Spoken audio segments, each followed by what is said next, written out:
Еңбек елдің тірегі. 2025 жұмысшы мамандықтар жылы аясында түрлі салада тер төгіп жүрген жастардың еңбегі үлгі болары анық. Бүгін біз ел денсаулығына қажетті өнімдерді өндіретін Супер Фарм зауытында жұмыс жасайтын жаспен танысамыз.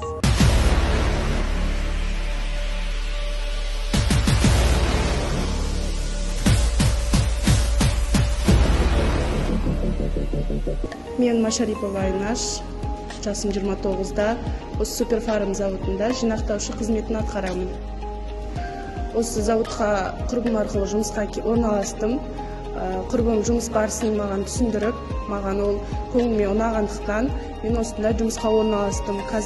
Қазіргі таңда 2,5 жыл жұмыс өтілім бар. Жұмыс уақыты 9-дан 9-ға дейін, кешкі 9-ға дейін. Таңертең келеміз, формамызды ауыстырып, қолымызда обработка жасап, жұмыс орнымызға келіп, жұмыс орнымызда обработка жасап, жұмысқа қажетті құралдарымызды дайындап, жұмысқа кірісеміз.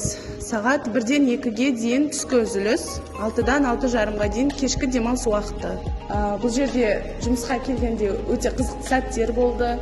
Жаңа ортамен, жаңа адамдармен таныстым. Қиындық мен үшін берілген нормаға жету сәл қиындау болды, өйткені бұл жұмыста жылдамдық талап етеді. Бірақ қазіргі таңда мен уже бәріне үйреніп, қолымда үйреніп қалды. Мен үшін сағатына 500 норма беру өте оңай. Ауыр күшті талап етпейтін, нағыз қыздарға арналған жұмыс деп есептеймін.